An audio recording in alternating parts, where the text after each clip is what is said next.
What if the house you inherited didn't want you to leave? What if every door, every hallway, every room was quietly rearranging itself around you, day by day, until you couldn't even remember your own name? This is a story about a man who went to sell a house and slowly lost everything else instead. He was a new father, twin girls, still small enough to need him constantly. 3 months earlier, he got a call. An uncle had passed away. They weren't close, barely spoke, but somehow he'd been left the house. One of several the man owned, apparently. His first thought wasn't grief. It was logistics. He didn't want a house across the country. He wanted to sell it quickly and move on with his life. His job let him work remotely, just a laptop and a phone, so he made the trip alone. His wife stayed behind for her own work. The plan was simple. Fly out, meet the realtor, sign some papers, come home within a week. That was the plan. The house, it turned out, was harder to sell than he expected. Paperwork dragged on. A week became 2, then 3. At first, he treated it like an accidental vacation. Quiet house, slower pace, nothing to do but wait for buyers to come through. But the quiet started to feel wrong. Objects moved, not dramatically, just slightly. A mug on the wrong shelf, keys that weren't where he left them. He'd catch shapes out of the corner of his eye, gone the moment he turned to look. And time kept slipping through his fingers. He'd glance at a clock, certain only minutes had passed, and find that hours were missing instead. He blamed stress, loneliness, the kind of exhaustion that comes from being somewhere unfamiliar, completely by yourself. Then the neighbor showed up, an elderly woman, holding the leash of a golden retriever. She explained she'd been watching the dog while his uncle was sick in the hospital. Now that someone was living in the house again, she thought the dog should come home. There was just one strange detail. She spoke like his uncle had died only last week. Not 3 months ago. He let it go, chalked it up to her age, her memory. And honestly, he didn't care because the moment he met that dog, named Buster, something in the house finally felt warm again. He even started imagining bringing Buster home to his daughters. A gift, something good coming out of all this waiting. But Buster noticed something he didn't. The dog would explore every inch of the downstairs, happily, but completely refused to climb the stairs. One afternoon, he turned around for 2 seconds to put away a treat jar. Buster was gone. Not wandered off. Gone. Vanished from a closed room in the time it took to turn around. He searched the entire house, room by room. Living room, kitchen, dining room, upstairs hallway, the guest rooms, the bathroom at the end. Every door and window locked from the inside. No way out. No way Buster could have left. He searched outside for an hour, panicking, already imagining missing dog flyers. Then he came back to the front door, opened it in defeat, and heard Buster come running from the kitchen. The exact room he'd checked first. He didn't understand it. He just let himself feel relieved instead. That night, he let Buster sleep beside him. It felt safer that way. Work picked up after that. Big contracts, back-to-back calls, the kind of momentum that makes you forget to look up. Hours disappeared into spreadsheets.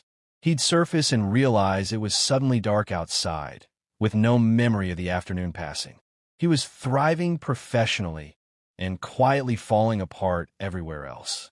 Skipping meals, forgetting to sleep, letting Buster's whining fade into background noise.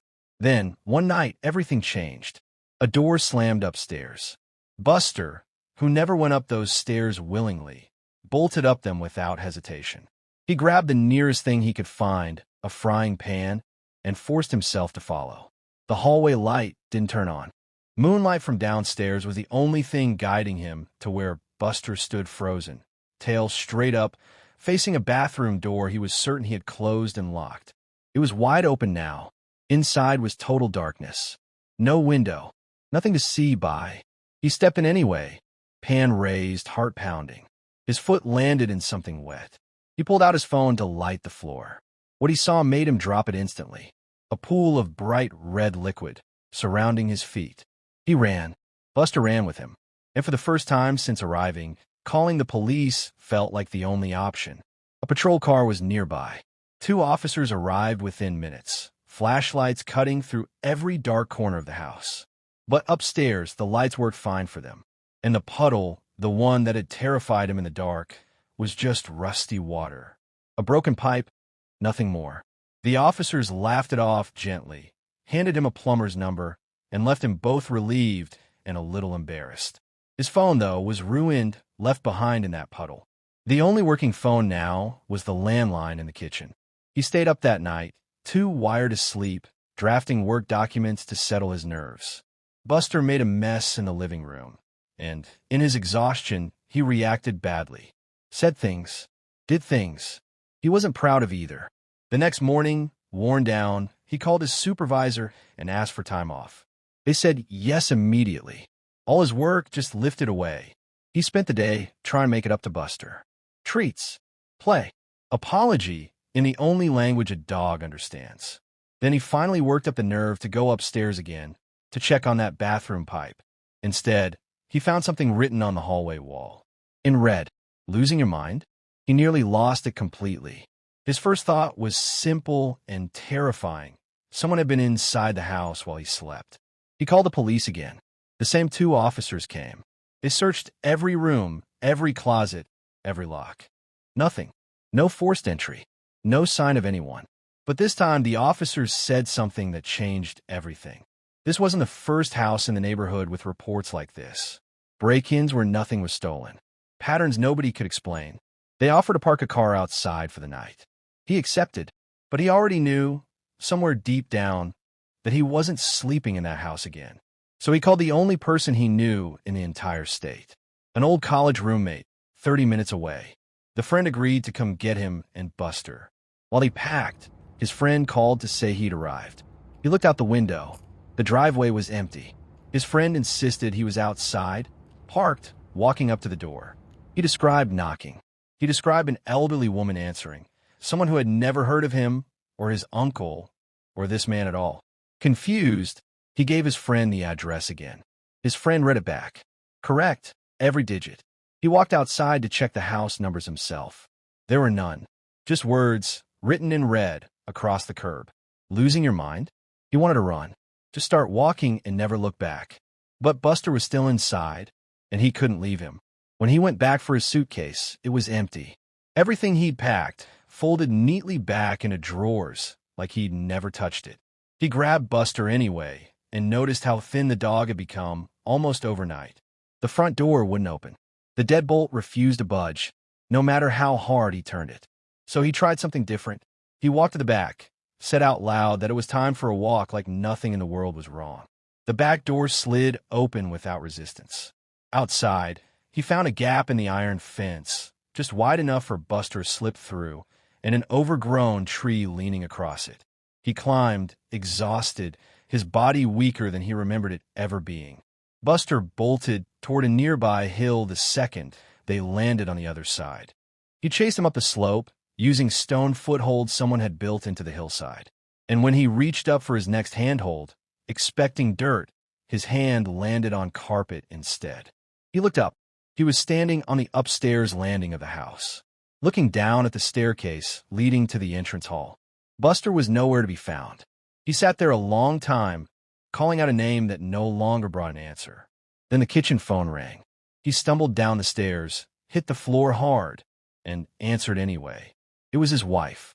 Relief flooded through him, until her words didn't add up. She said work hadn't heard from him in days. He corrected her, no, he'd been given the week off. She said that wasn't true. He was supposed to keep working the entire time.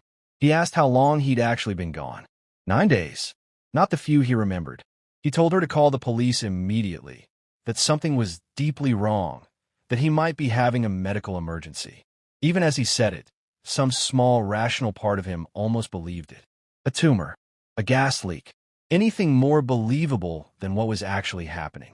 Then her voice changed, sweet then mocking, asking when he'd last eaten, wondering almost playfully what Buster might taste like.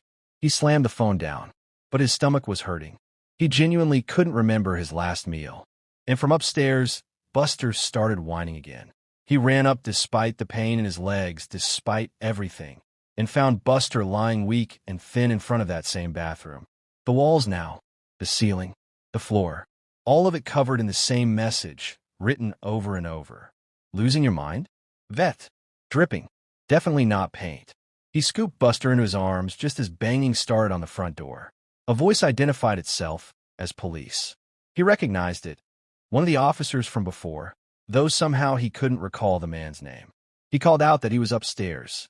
Then the hallway stretched in front of him, doubling, tripling in length, the way distances only do in nightmares. He heard the front door open downstairs. Heard his wife's voice greet the officer, telling him her husband wasn't feeling well, that he was resting. He screamed for help. No one heard him. He heard the officer insist on checking anyway. Heard his wife invite him in. He pushed forward, the hallway warping with every step, refusing to let him get closer. Then a man's scream, tore through the house from below. The hallway snapped back to normal length. He found himself standing right at the top of the stairs, with no memory of covering the distance. His momentum carried him forward, and he fell, hard, landing directly on top of Buster. The dog yelped in pain, but he was still breathing, still alive. A thick trail of blood led around the corner, disappearing beneath his closed bedroom door. A shadow moved behind it. He crept to the kitchen, picked up the frying pan he trusted, and approached the door as quietly as his shaking legs allowed. Whatever had made that sound downstairs had hurt someone badly. Maybe killed them. And if it could do that, it could do it to him too. He told himself, if it could affect the physical world, it could be stopped by the physical world too. He raised the pan. The door flew open on its own. A shape turned toward him. He swung. The officer stood in the doorway, a strange, frozen smile on his face, a kitchen knife buried in his chest. His own hand was wrapped around the handle of that knife, not the frying pan. The officer collapsed. He sat down hard on a floor that, moments ago, had been covered in blood and was now spotless. He looked at his hands. The knife was back in them. He dropped it again and crawled to Buster. The dog wasn't moving, still warm, not breathing. He didn't know what to do. So for a long time, he did nothing at all. He made it to the couch and stayed there until the sun went down. Slept without meaning to. When he woke, the bodies were still there. Eventually hunger forced him to move. He found a shovel outside and buried Buster in the backyard, gently, his hands trembling the entire time. He told himself he'd deal with the officer afterward. In the kitchen, raiding the pantry, a strange paranoia crept in. What if the food wasn't really food? What if eating it meant something he couldn't take back? He threw it to the ground and walked away, hungrier than before. Then he noticed the front door, wide open. He almost ran for it, stopping himself just short, certain it would slam shut the moment he got close. But the pull toward freedom won out. Outside sat the officer's car, unlocked, keys waiting in the seat. He didn't ask questions. He got in and drove. For a while, it felt like victory. Open road, sunlight, distance between himself and that house. He turned left, then right, then left again. No destination, just movement. Until he realized he hadn't passed another car in a long time. No people, no buildings, nothing. The same sinking feeling returned, pulling him down, until he blinked and found himself sitting in an armchair, back in the living room of the house. His arms were still raised, gripping a steering wheel that didn't exist. He stood up screaming, grief and confusion tangled together. He had no idea how long he'd been sitting there, lost in that hallucination. His work laptop sat open on the dining table, glowing. A message was already typed on the screen. He deleted it and tried typing his own plea for help. But his fingers wouldn't cooperate. Letters scrambled. Words rearranged themselves without his permission. He found himself in the study now, though he never remembered walking there. He kept writing anyway. Emails for help. Messages to anyone who might see them. Anything to hold onto whatever was left of his mind. At one point, he opened the study door, expecting another hallway. Instead, heat rolled in, and for a moment he swore he saw a landscape of fire stretching where a backyard should be. He shut the door immediately, refusing to look again. He started to realize something far stranger than ghosts or hauntings. He couldn't remember his uncle's face, or his name. He wasn't sure anymore if he'd ever had one. He couldn't picture his realtor, despite meeting them several times. He tried to picture his daughters. Nothing came. His wife's face. Blank. His own parents. His childhood. All of it, gone, like pages torn out of a book he didn't remember writing. All that remained was this house. This hallway. This study. He kept typing anyway, because some instinct told him that stopping meant disappearing completely. His sentences grew shorter. Letters started to blur together. He typed the alphabet, just to prove to himself he still could. He typed a simple sentence about a fox and a dog, just to hear his own thoughts make sense one more time. Then even that started to break apart. Words folding into each other. Letters swapping places like they no longer wanted to cooperate. He thought about Buster. Wished he could pet him one more time. Wondered if any of it, the dog, the house, even himself, had ever really existed at all. The voices grew louder around him. He didn't recognize them anymore. And somewhere in that fog, his hands kept moving across the keyboard, slower and slower and slower, the words barely holding together. Until finally, all that was left on the screen was a single, broken apology, the last thing his mind could manage to say before the typing stopped completely. So I'll leave you with this. Was it ever really a haunted house? Or was something far stranger happening to his mind the entire time? Something the house only reflected back at him? Tell me what you think really happened to him down in the comments.